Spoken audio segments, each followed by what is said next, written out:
Cuba Información. Yo vivo de preguntar, saber no puede ser lujo. Bueno, pues el representante de UNICEF en Cuba hacía estas declaraciones que leíamos anteriormente sobre el modelo de atención a la infancia en Cuba, una vez más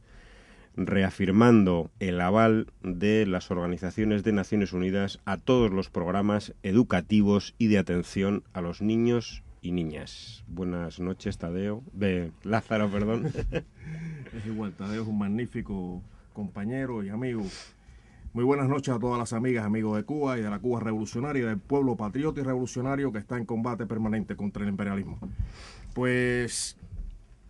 esto es un estímulo extraordinario y un ejemplo de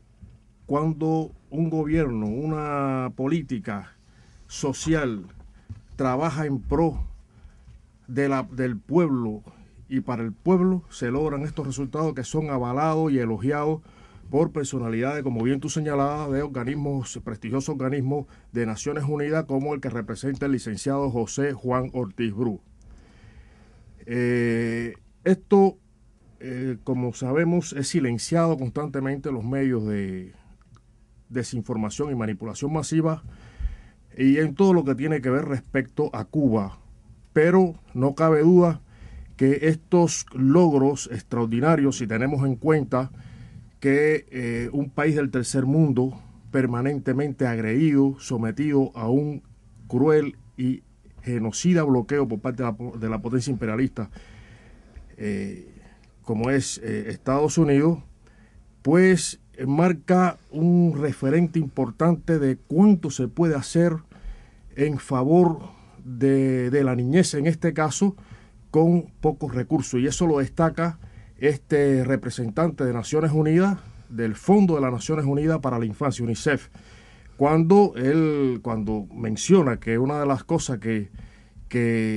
le satisface el trabajar en Cuba, y es que el modelo de desarrollo social cubano ha garantizado desde el triunfo de la revolución los derechos de la infancia, al existir una prioridad política a favor de los niños y niñas. Y otro aspecto que destaca, o la segunda razón, es porque no obstante las dificultades económicas que ha venido atravesando la isla, jamás se cerró una escuela ni un centro de salud. Esto hay que destacarlo. El imperialismo, de forma oportunista, pues introdujo un elemento más de presión, de recrudecimiento, de bloqueo genocida que le impone al país desde los primeros años de la revolución con la ley Torricelli en 1992, con la vana esperanza de hacer fracasar la revolución, destruir la revolución, teniendo en cuenta que previamente se había desmerengado o desaparecido la Unión Soviética y se había desaparecido también el llamado campo socialista. Oportunistamente introduce ese elemento y dentro de un periodo muy duro, muy difícil, conocido como periodo especial, que todavía no se ha salido completamente de él, se está trabajando arduamente para ir dejando atrás ese periodo especial, pero todavía estamos, la población, el pueblo cubano está sufriendo ese periodo especial y todo lo que atañe a la vida económica y social del país. Pues bien, aún en esas condiciones tan difíciles, tan duras, pues el pueblo cubano supo, y la dirección política del país y todas las instituciones supo garantizar y preservar esa,